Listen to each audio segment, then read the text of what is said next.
Well, hello everybody. It is 1:30 here on the East Coast. Anybody else dialing in, wherever it is, it's the half an hour mark, and I wanted to thank our speaker Josh. For many of you who is no stranger to the FPRI community, for dialing in or link clicking all the way from Israel, which I do not know what time it is. Is it about 7:30, 8:30 at night over there, Josh? It's 8:30 at night. Okay, so not too late. I actually just finished a class, so it's okay. Oh, wonderful. And, I figured I didn't have to wear a tie, knowing that Josh being Israeli, you wouldn't mind. None of our members mind all that much. So I wore a jacket for nothing. You did. You're very off-brand. I wanted to say again for everybody to dialing in, thank you very much. We've had a very large turnout for this event. That's a testament, obviously, to Josh's expertise and the support he has in the FPRI community here. And thank you all for taking the time out of your day. We are still working on this. I think this is our second Zoom event. This is my first time leading the Zoom event. Eli, who was the brain who came up with the idea for this event last Friday, is navigating this with navigating the IT issues. And so if there are any issues you're having, you can look down at the bottom of your screen. I have a Mac. If you have a PC, I assume it's probably pretty similar, where there's a bunch of icons along the bottom here, one of which is chat. And that chat function is very important because if you look, when you open it, you can click on sending a direct message. You can do so to Eli if you have, or Foreign Policy Research Institute, I should say, which is Eli. If you have any IT issues, and if you click on the Everyone tab, that's where we'll be fielding questions. So Josh, that's where questions will be. And if anybody has a question, you can just type it in there.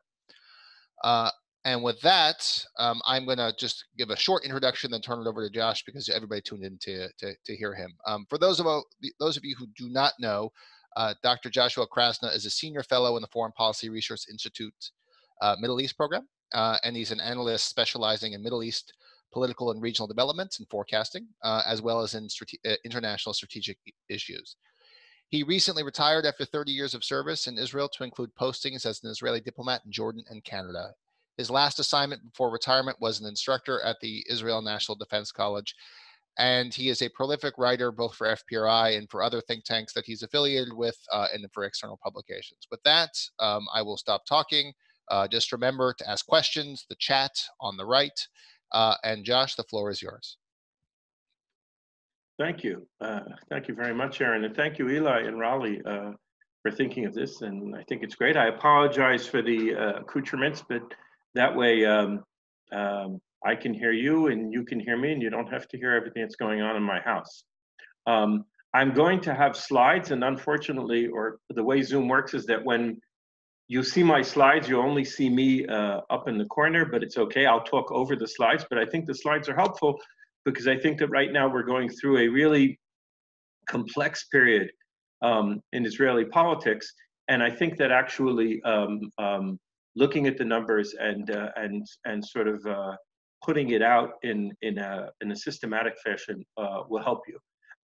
And what I'm going to do in this talk is I'm going to talk about the political crisis, or about, let's say, the emerging solution to the political crisis in Israel, and connected, of course, to the Corona crisis, because it's very deeply connected to the Corona crisis.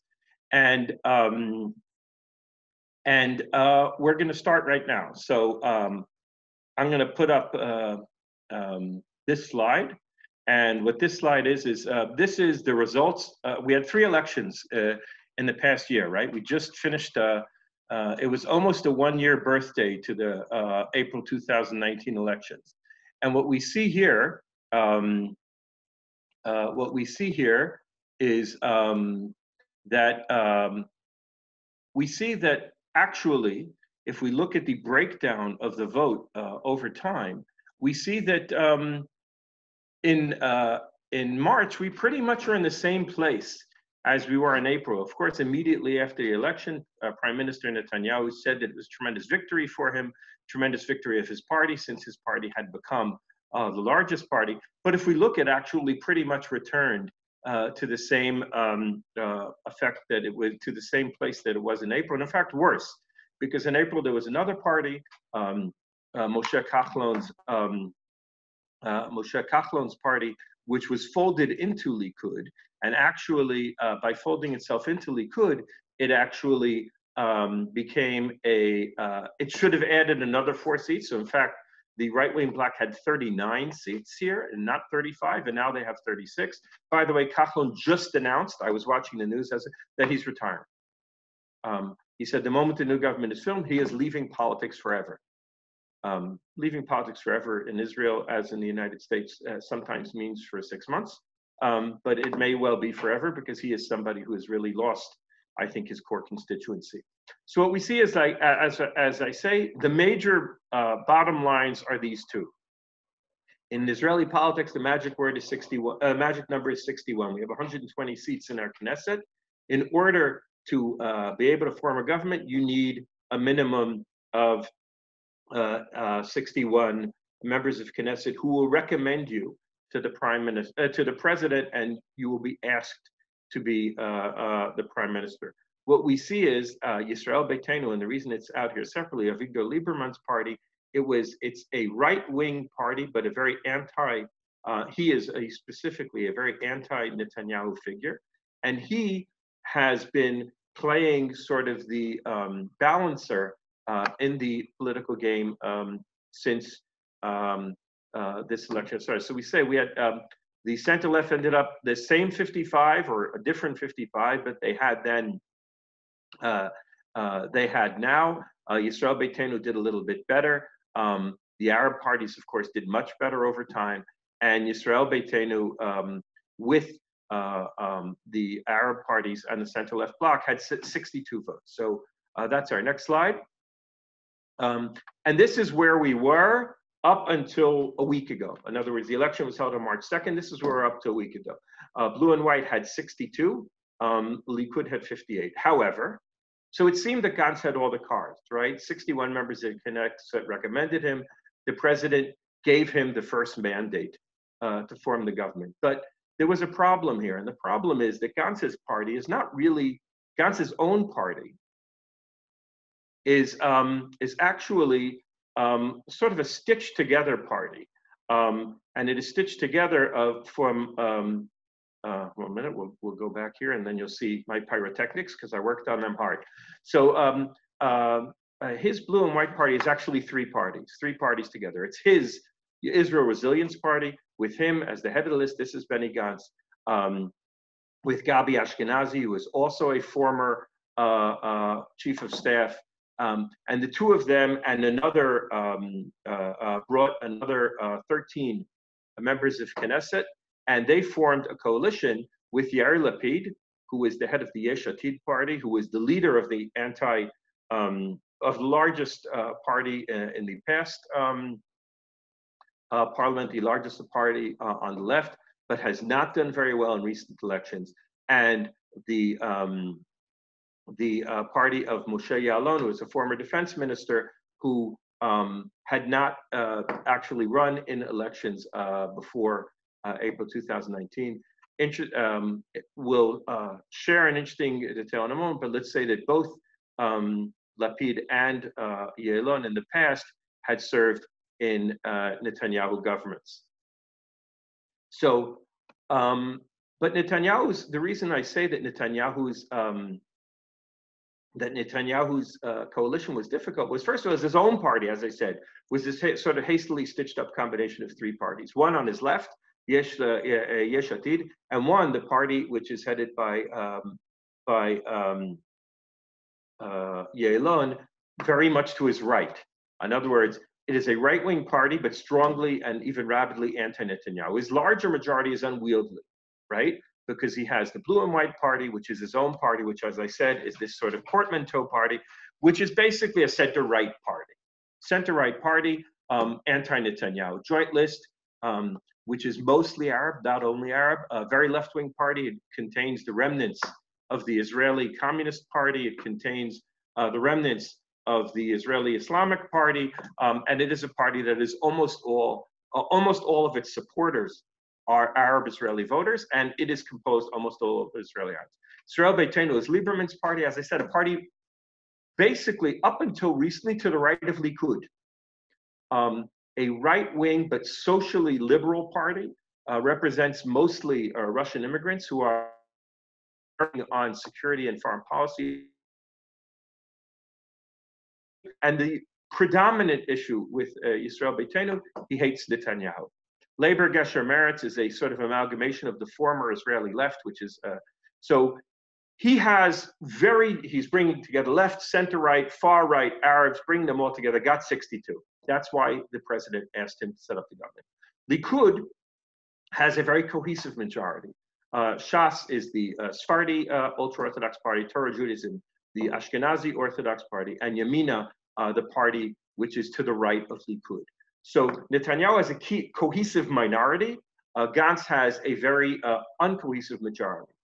Now, what happened, so it looked like Gantz might be forming a narrow government. That is, he could form a government without Likud, and therefore he would be prime minister.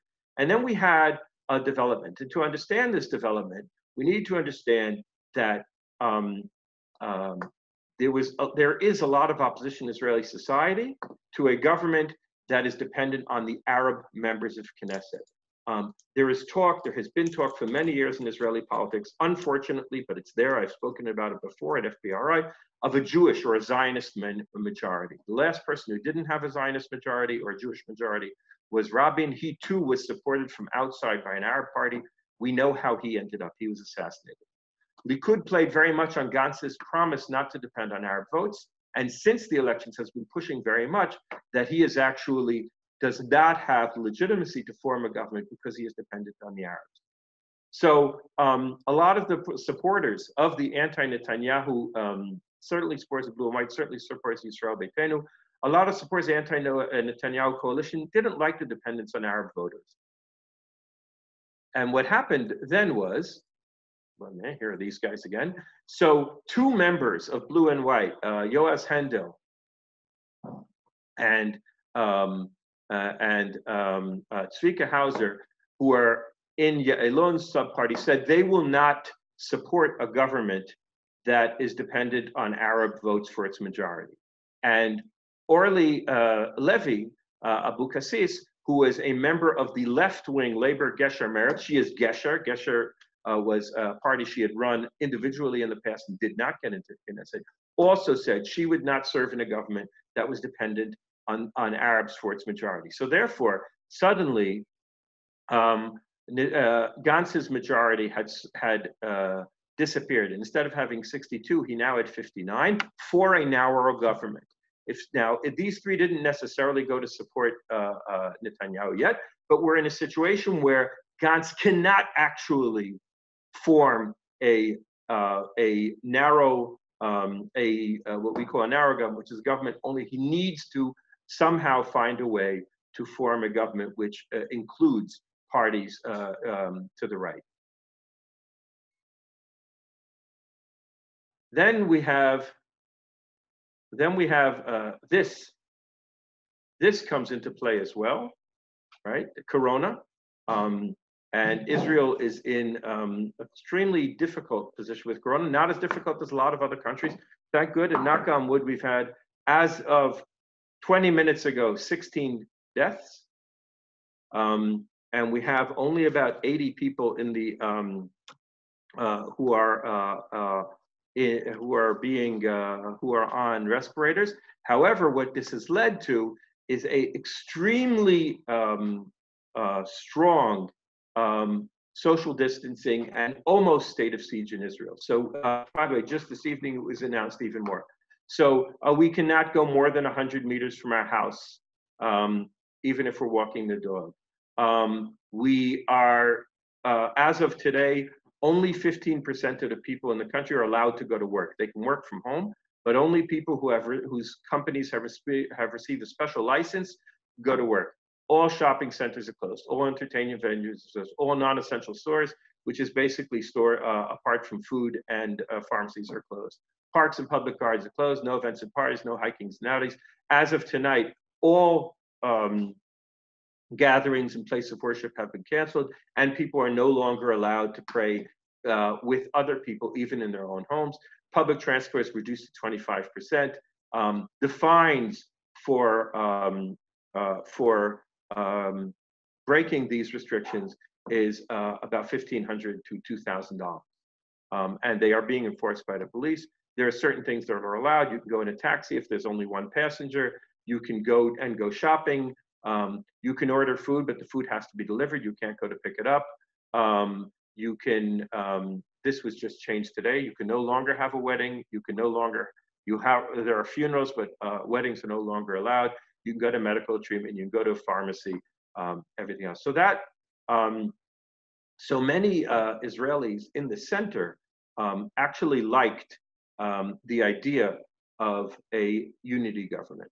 But before I even get into it, I'll just say something else, that the narrow government that Gantz was thinking of forming, which would have depended, as I said, for its majority on the Arab votes, would have been an extremely unstable government, because it means the moment that there was any stress in a political military crisis in Gaza, in Lebanon, or anywhere else, the government would have fallen apart, because of course there are different agendas here, center-right agendas and left agendas, which are led by Arab Israelis. So what basically happened is Gantz is now in a position where he needs to decide what he's going to do. Now, a lot of Israelis in the center, especially blue and white voters, like the concept of national unity, right? They lose patience with politics. Netanyahu's been using his bully puppet. He has daily press conferences every day. He discusses policy and he discusses politics, and he won't take questions. So there's been a sort of a drumbeat, a public drumbeat, very, very strong, that what we need now is unity, what we need now is division, and what we certainly don't need is a government that is in fact a minority government. Even though it has a majority of 62, it is actually a minority government, because, as I said, unfortunately, but the majority of the Jewish inhabitants of the country see a government that is dependent on Israeli Arabs for its majority as being de facto a minority government.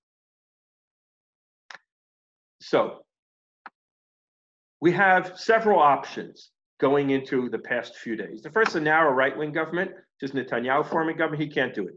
We said he can't do it, right? Theoretically, he has 58. Theoretically, there were 3 on the other side who had said that they won't support a narrow left government, but they will not support him either. He could not form a narrow right government, which is what he's had up to now. Narrow center left government, I was also just explaining, complicated, because it would be dependent on the Arab votes, and because the people are pushing for, a lot of the public wants national unity. By the way, national unity in Israel is sort of a catchphrase. It's a bit of a problematical catchphrase, because there are serious political and ideological differences between the two sides, because Netanyahu is, of course, under indictment for 3 charges.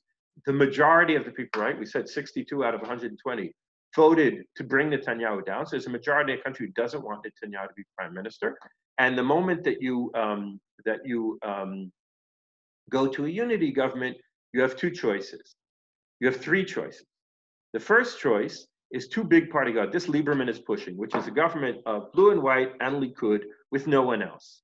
Netanyahu wasn't interested. Netanyahu's majority is very cohesive, and he has been fairly, his bloc has been extremely loyal to him, and he's being loyal to his bloc. He said, we are 55, we go together. I'm not splitting my bloc just for the gun. So either you're going to come join, either the whole bloc is part of a unity government or no one is. So that option didn't really play. National emergency government, this Likud was pushing very hard for. What does a national emergency government basically mean? It means Netanyahu's government with other ministers joining.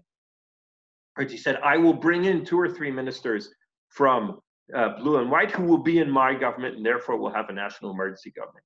The model for this was in 1967, when Golda Meir invited Menachem Begin to join her government as a minister without portfolio. But of course, at the time, Menachem Begin did not have a majority, as Gantz had. So this was theoretically an option, but wasn't really, because there was no way that Gantz was going into a government in which he would be a minor player. And then we have a national unity government. National unity government in Israel is based on a concept which exists in Israeli politics since the 80s, which is called rotation. What does it mean? The 2 big parties get together and make a government. So who's going to be prime minister? So theoretically, it could be the person who won, but if it was the person who won, then it wouldn't be a national government. What the rotation works is that they would decide on a formula in which they would switch after a certain time. And of course, the most important thing is who goes first, right? Gantz theoretically should go first because he's bringing the most to the table. Netanyahu should go first because his party is the biggest party. Netanyahu could also go first because if Netanyahu doesn't go first and he is no longer prime minister, then Israeli law says that if you are a minister or a member of Knesset who is under indictment, you have to resign immediately, unless you are prime minister. So if Netanyahu doesn't go first, he has to resign.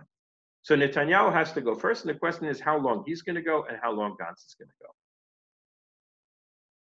The last option, which is considered, and this is one of the important aspects of Corona, which is considered the worst option, is new elections. Why? Because how are we going to do elections under the circumstances under these circumstances, right? When people can't be more than 2 in a group, when people can't go to a public place, where there can't be more than 10 people in a public place at once, where there's no public transport, it's impossible to do election. But not only that, Israelis are tired of going to elections, and Israelis feel that in the time of a crisis like Corona that there needs to be some kind of a national unity government. So where we really are is basically here. It's the national unity government who goes first. People on the left and left center did think that there was a possibility of forming a narrow government. Gantz and Ashkenazi have been against that pretty much from the beginning. They're not really left. They also don't have the same visceral hatred of Netanyahu that Lapid, Ya'alon, and Lieberman do. By the way, Lapid, Ya'alon, and Lieberman all served under Netanyahu as ministers. So apparently they have good reason to hate him. But what they were feeling is, what Gantz and Ashkenazi were feeling was that the other members of their coalition, that their hatred of Netanyahu had actually blinded them to what needed to be done. So there was conflict within what we call the cockpit. The cockpit are these guys, right? The cockpit are the 4 people who are running blue and white, plus Lieberman, who is the most significant person supporting them from outside. And there's a conflict. There was a conflict right now with, there was a majority under the blue and white to bring appoint. They would have been able to appoint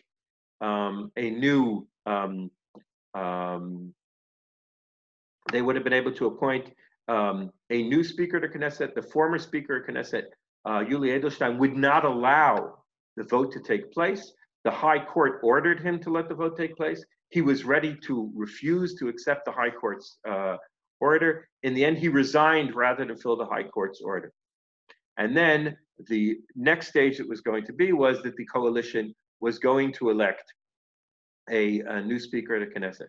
And then you had an interesting thing, which is the big turnaround, which happened on Friday, which sort of threw everybody off, which is Gantz said he is going to be speaker of the Knesset. He is going to run for speaker of the Knesset. Why did he do that? Because he understood that Lapid, who had wanted his person to be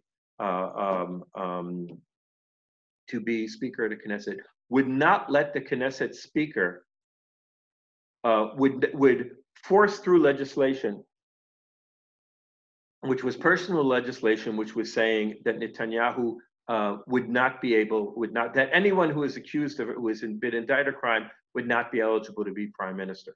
And for that reason, Gantz, who still was hoping for a unity government with Netanyahu, understood that if he let Lapid's person become the speaker of the Knesset, he would then allow a vote, which would then close the door to the national unity government and then force new elections. And he didn't want new elections.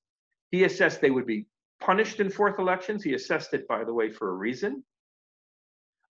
Polls like this one showed that if a 4th election were held, blue and white would continue to lose and Likud would continue to gain votes. So why did he, and also there was a rally around the flag effect that they knew would play. If we went into new elections and Corona was still going on, Netanyahu was still the incumbent, the virtue of incumbency would help him tremendously. So why did he do it? He was tired. Gantz, I think, is a person who also believes in, he sees himself as somebody who came to politics because of a mission, a calling, and he felt that that he was called upon to do something to enforce national unity. He believes in the need of unity. He realized that his partners were only out for blood. What's one of the other problems? I'll mention this. Israel's in an economic crisis now. As of an hour ago, unemployment in Israel has hit 23%. Now you have to understand that we were at unemployment, we had single digits before the crisis. Now it's not quite unemployment, 900,000 people out of work, probably 1 million will be by the end of the week. Over half these people who are out of work are on furlough. Over half of these people who are out of work are on furlough, which is they are no longer, their places of work are being held, but they are no longer, but they are not coming into work and not getting paid. 800,000 people have applied in the past month, not in the past month, in the past 3 weeks for unemployment. So the country is really in tremendous economic crisis. As I said, when I say unemployment in Israel, it's a little different than what other people call, refer to as unemployment, because as I said, people are furloughed and their place of work is still held, but they're not being paid. So so we are hitting over 23%.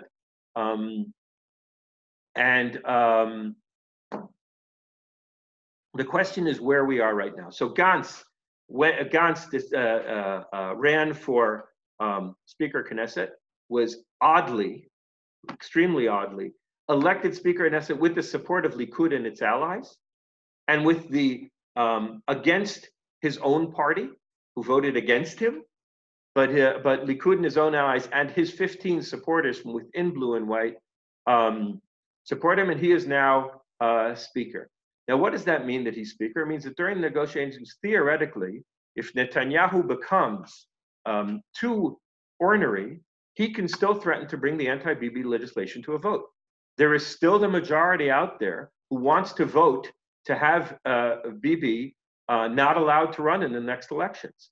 So from the position of speaker, he now has he is holding a significant card because he now has control of the Knesset, and because in the Knesset there is still a majority who would like to get rid of Netanyahu, he can always threaten to unleash that majority. Once he steps down as speaker, the speaker from Likud, then he will lose this card.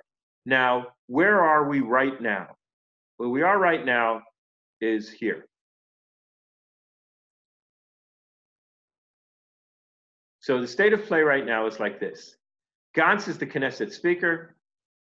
He will give it up to Likud when he is appointed deputy prime minister and receives another job. I said foreign with a question mark. We'll discuss that in a minute. The rotation will be in 18 months.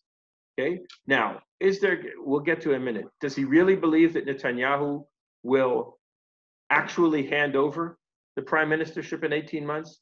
You have to also remember that before the most recent government, which lasted for 4 years, the life was about the 18 months from our point of view is the other side of the moon. Who knows what's going to be in 18 months? But there will be a rotation in 18 months. Now this is interesting. Netanyahu is so concerned with saving his own skin and delaying his criminal prosecution that he has been willing to shortchange his very loyal coalition. Half the seats in government are promised to Gantz. Now, Gantz has 17 members of Knesset. The rest of the coalition has 58, right? Gantz is going to receive half the ministers in government. The whole rest of the coalition will receive the other half.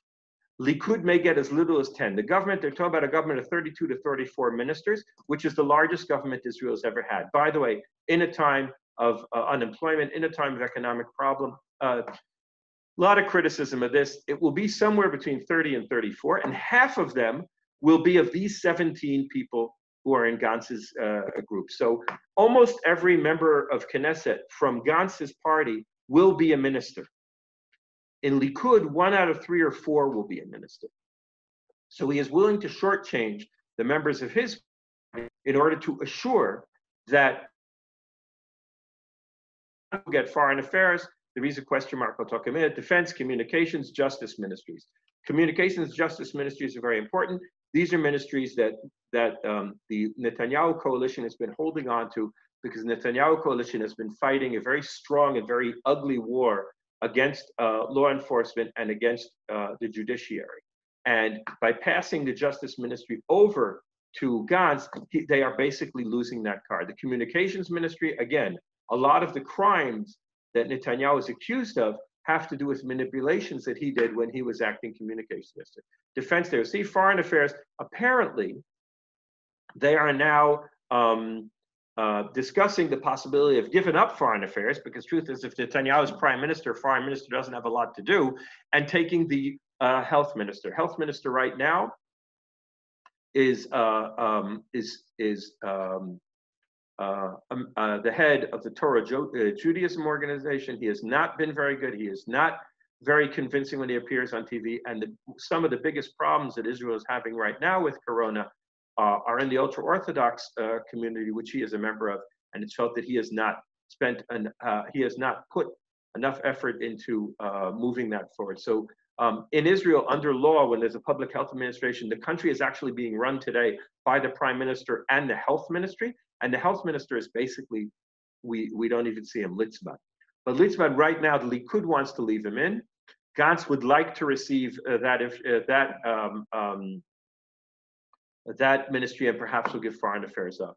They're discussing changing the law to allow Netanyahu to remain a minister after the rotation, right? The rotation's in 18 months.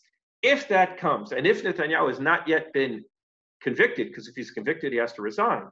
But if he's still under trial, they are now discussing changing the law to allow Netanyahu to remain a minister as long as he is a minister without portfolio.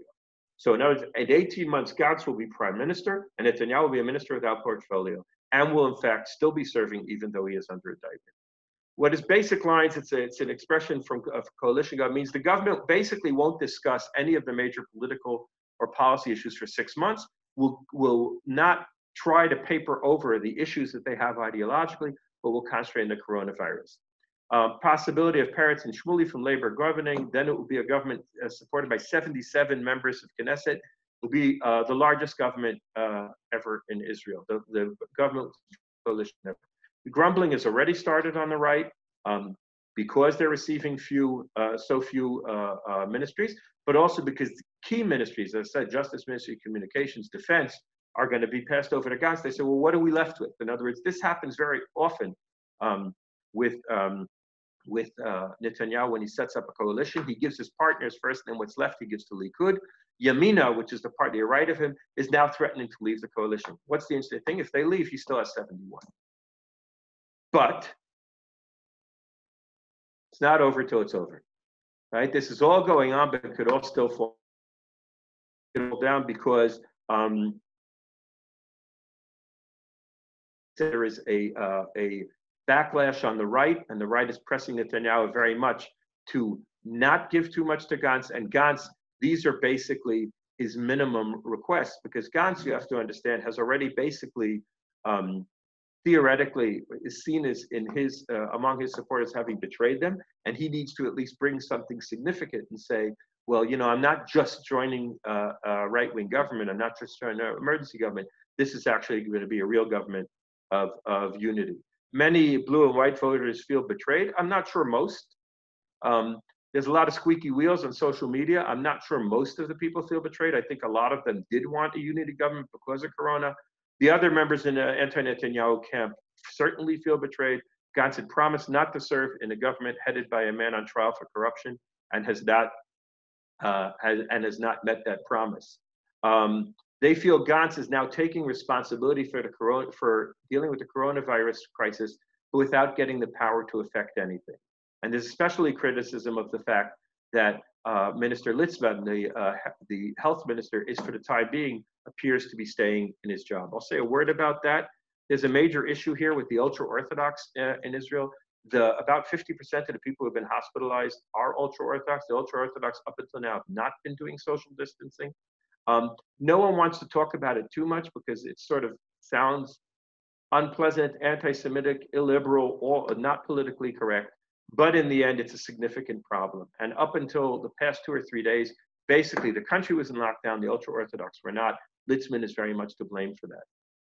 So in the view of many blue and white supporters, what Israel Resilience did was they joined a right-wing government. And Netanyahu just has to hive 3 of them off, and then he could kick Gantz to the curb because he has a majority.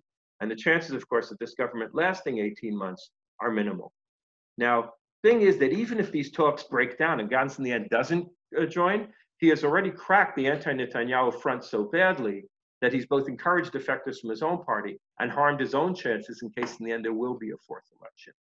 Blue and white, remember, had come from almost nowhere to be the first credible threat to Netanyahu's political dominance, and Gantz's move seems to have defanged it for him. And these developments provide Netanyahu with a degree of renewed legitimacy, as one of the people who had spearheaded the resistance against Netanyahu is now willing to serve under him. It enables him to continue waging his legal battles as an incumbent prime minister and to use his position to erect hurdles in the way of trial. And I'll just mention one thing that has come up recently, which is kind of interesting. As I said, he is going to be prime minister for 18 months. I can't imagine this government, even if it is in the end set up, will last for 18 months. But in any case, one of the more interesting issues that we have here is that Netanyahu, in another 16 months, the president of Israel, Reuven Rivlin, will be finishing his 7-year term. There is talk about Netanyahu being elected president. President is elected from within the Knesset. He is not elected in a popular vote. Netanyahu has the votes probably to elect himself, get himself elected president. And then once he's president, it's sort of a Putin kind of move, right? That you sort of, you had him, you didn't want him in one place, so you got him in another. And then, of course, also as president, he would probably be, to a certain extent, immune from some of the legal machinations against him. It just goes to show how amazing it is, you know, that I would say a week and a half ago, it was sure that Netanyahu was on his way out, or at the very least to a junior role in a Gantz-led government. But as I said, both the internal pressures and internal contradictions of Gantz's ostensible majority and the pressures of the corona crisis and the need to, or the perceived need to have national unity has moved Gantz over to be willing to serve under Netanyahu. And time will tell, right? Time will tell whether this is actually going to happen or whether this is another one of Netanyahu's really brilliant moves to sort of make his opponent expose his opponent as not what he was meant to be, break down the opposition, and then, as I said, kick him to the curb. And then several of the members of his party, who up until now, of Gantz's party, who have, as I said, weren't willing to join a narrow government, but weren't willing to defect and join a Netanyahu government, may well do so if Gantz doesn't end up joining the government. And in any case, so now Gantz is going to be for 18 months Netanyahu's deputy, and that's not a position that you particularly want to be in. So I see that there are a bunch of questions on the chat, but I think, Eli, what I'd like is for you to decide which questions you want me to answer. And if, of course, anyone, if there's any point that you want me to stress specifically, I'll be happy to.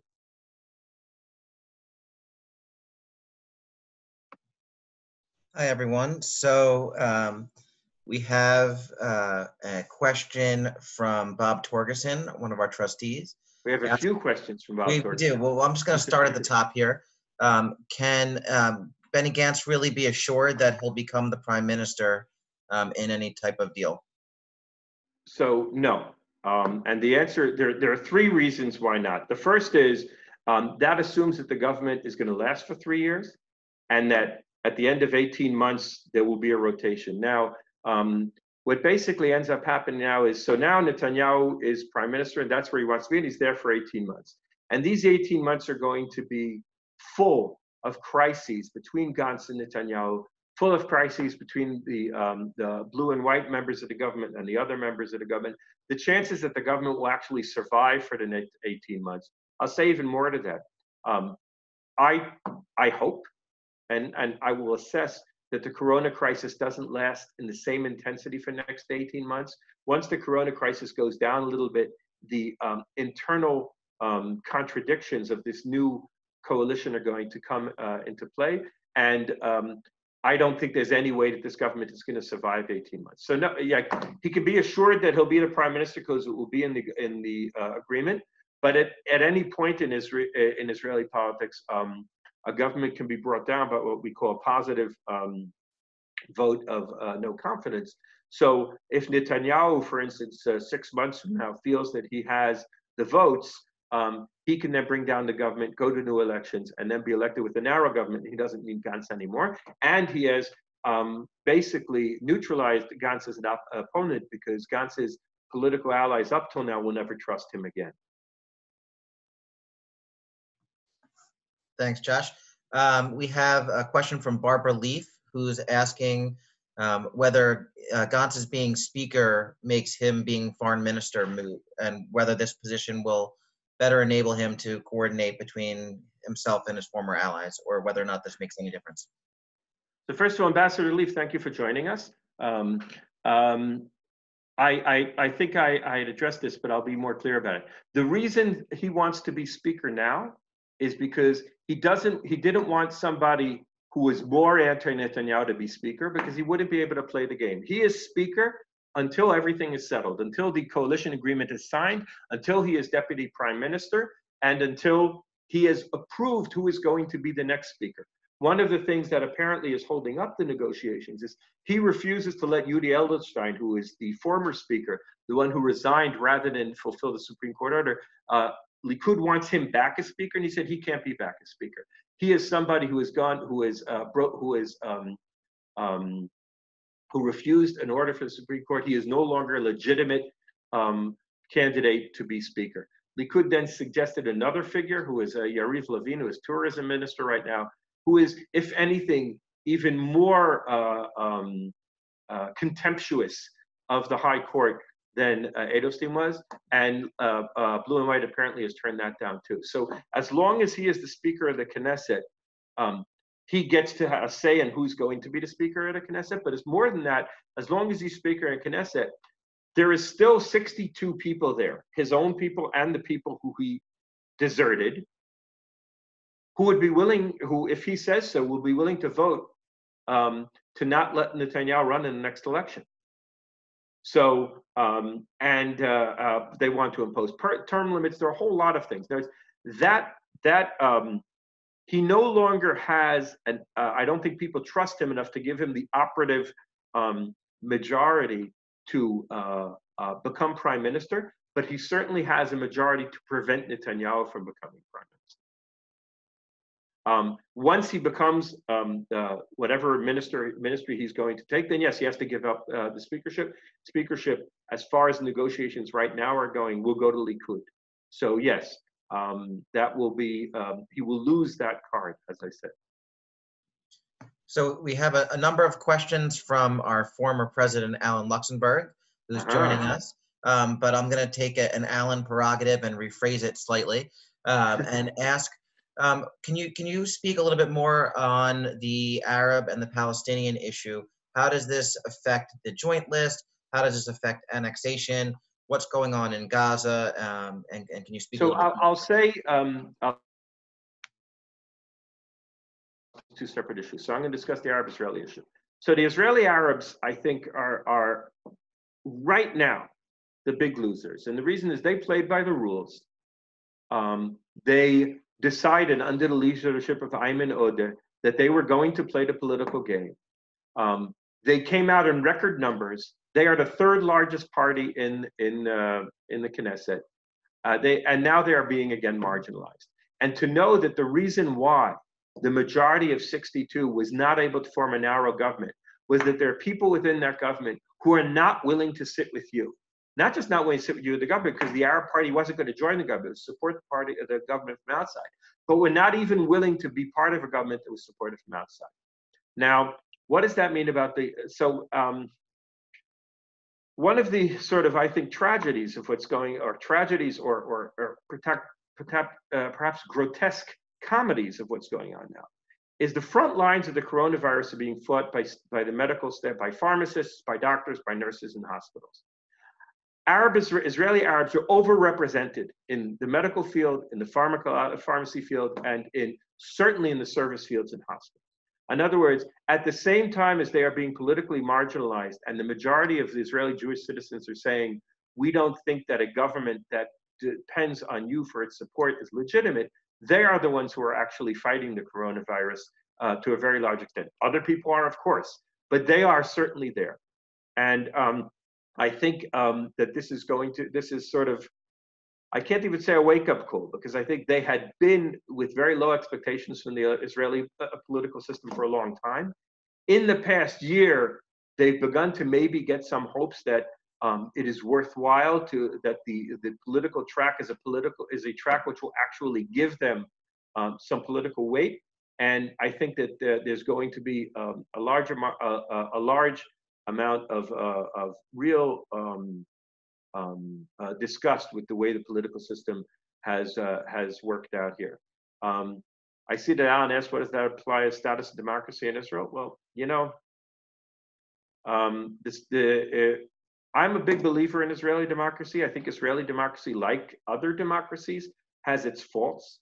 I think one of our big faults is the fact that while Israel is a Jewish democratic state, we gave the Arab citizens from the beginning the right to vote and to be elected.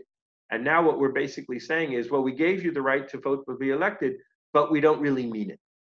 And I think that that's a really, you know, as a Democrat in Israel, I still believe in Israeli democracy, but I think that that's one of the big flaws of Israeli democracy. And the first question was about annexation. So this is an interesting thing. And I think one of the things that may lead actually to this sort of unity government between Gantz and Netanyahu not happening is the issue of annexation, right? The right wing was poised the moment they were able to form a narrow right-wing government, they were going to push through annexation, certainly of the Jordan Valley, right? Gantz has said that he will not support annexation. He supports annexation of Jordan Valley, but only with the agreement of the international community and of Jordan, which basically means, he says, not now and who knows when.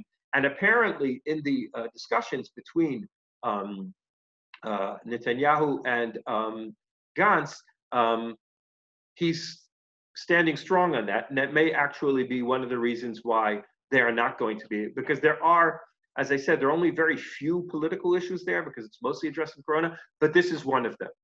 Because if Gantz caves on annexation, if Gantz caves on the independence of the Supreme Court and the rule of law in the country, then basically he's basically just brought his 17 members to join a right-wing government. In other words, if he sees it as a government of national unity, if he wants to preserve his legacy, which has already been fairly tarnished by the step he took now, then at least I think he is going to try to control the worst impulses on the right. And by the way, I'd mentioned that the Yamina party to the right of Likud is talking about not joining the coalition. That's exactly why, because they say, look, in the end, we're going to end up being this sort of moderate, middle of the road thing. That's not what we signed on for. So we did have one other question from Bob Torgerson, who asked about Israel's national security and how this is affecting it. I wonder if you could talk maybe a little bit more broadly about Israel's partnerships in the Arab region, specifically with some of the Gulf states, and maybe how this relates to Iran, since Iran is also having a big issue with COVID right now. So I'll be very careful in how I put this.